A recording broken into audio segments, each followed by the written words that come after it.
Baik, Assalamualaikum warahmatullahi wabarakatuh. Perkenalkan, nama saya Rina Madani dengan NIM 2081911.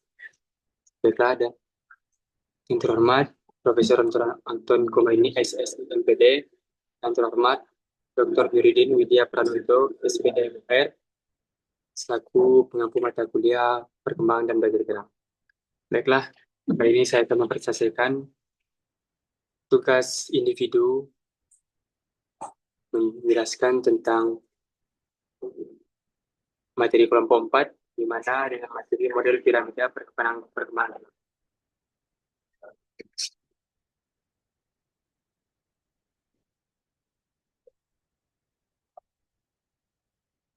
Model piramida perkembangan atau yang sering disebut dengan Galahio-Halkias model, di mana menggambarkan bagaimana kemampuan fisik manusia berkembang dari gerakan yang sangat sederhana hingga menjadi keterampilan atletik yang kompleks. Secara singkat, ada 4 fase utama dalam materi ini yang menjelaskan bagaimana bahwa kemampuan gerak manusia berkembang secara bertahap, berurutan, dan saling berkesinambungan sejak lahir hingga dewasa. Adapun 4 fase utama perkembangan gerak itu yaitu adalah refleksi, rudimenter, fundamental, dan spesialis. Fase gerak refleks dengan usia 0 sampai dengan 1 tahun, yang dimana adalah tahap paling awal yang terjadi pada bayi. Gerakan ini bersifat tidak sadar dan otomatis sebagai respon terhadap rangsangan tertentu. Fase ini penting untuk perlindungan diri dan sarana awal bayi berinteraksi dengan dunia.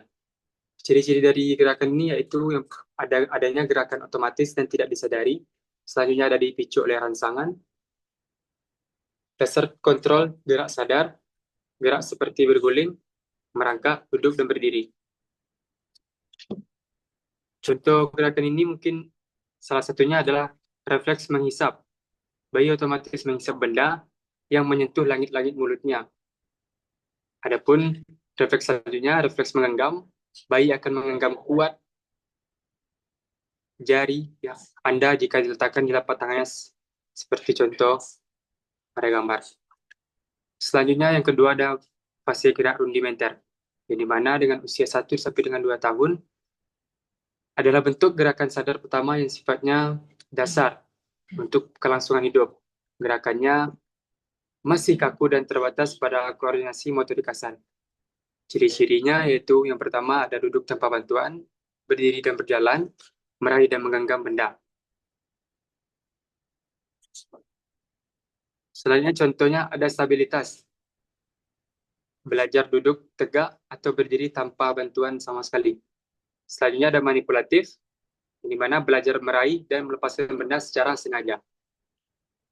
Lalu yang ketiga ada fase gerak fundamental dengan usia 2 sampai dengan 7 tahun. Terjadi pada masa anak-anak awal dengan usia rentang 2 sampai dengan 7 tahun. Fase ini anak mulai mengeksplorasi dan membangun kontrol pada berbagai gerak dasar. Jika fase ini tidak dikuasai dengan baik, anak akan kesulitan dalam aktivitas olahraga di masa depan. Adapun macam-macam geraknya yaitu ada gerak lokomotor, gerak non-lokomotor, dan gerak manipulatif. Yang mana gerak lokomotor yaitu gerak berpindah tempat seperti berjalan, berlari, dan melompat. Sedangkan gerak non-lokomotor di tempat seperti membungkuk, memutar, dan menyeimbangkan. Lalu gerak manipulatif yaitu melibatkan objek dengan contohnya yaitu melempar, menangkap, dan menendang.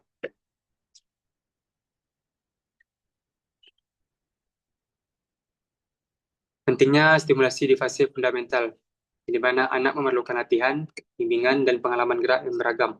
Tanpa stimulasi cukup, perkembangan keterampilan gerak dapat terhambat. Peran guru dan orang tua sangat penting dalam menyediakan aktivitas gerak dan yang struktur dan menyenangkan. Selanjutnya yang terakhir ada fase gerak spesialis dengan rentang usia 7 tahun sampai dengan dewasa. Yang dimana ini adalah puncak dari piramida. Dengan usia 7 tahun ke atas hingga dewasa, gerakan tidak lagi sekedar bisa, melainkan sudah bervariasi kompleks, dan juga terampil. Gerakan dasar digabungkan untuk digunakan dalam olahraga, rekreasi, ataupun tarian. Ciri-ciri geraknya yaitu ada gerak lebih presisi dan efisien, ada tujuan dan performa, dan selanjutnya ada pengkhususan olahraga. Contoh gerakan ini yaitu seperti olahraga spesifik, melakukan teknik layup dalam basket, gabungan lari, lompat, dan menembak.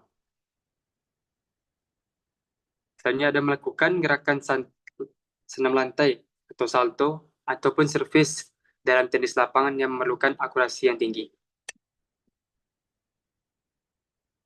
Faktor penentu dari fase spesialisasi ini yaitu adanya minat individu, di mana dorongan pribadi untuk menekuni aktivitas tertentu.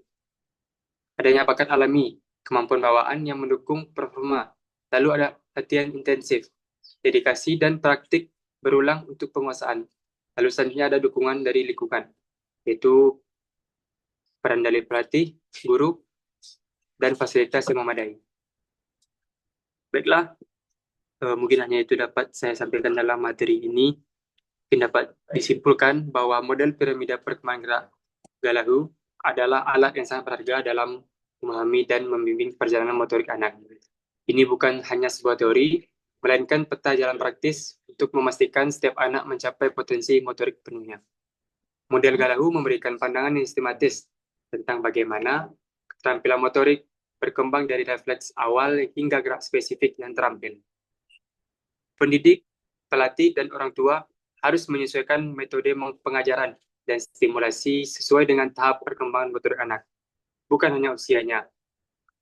Dengan memahami dan menerapkan fase Galahu, kita dapat mendukung anak-anak untuk membangun fondasi gerak yang kuat, memupuk gaya hidup sehat dan aktif sepanjang hayat. Dan penyampaian materi dari saya, jika ada salah kata, mohon maaf. Assalamualaikum warahmatullahi wabarakatuh.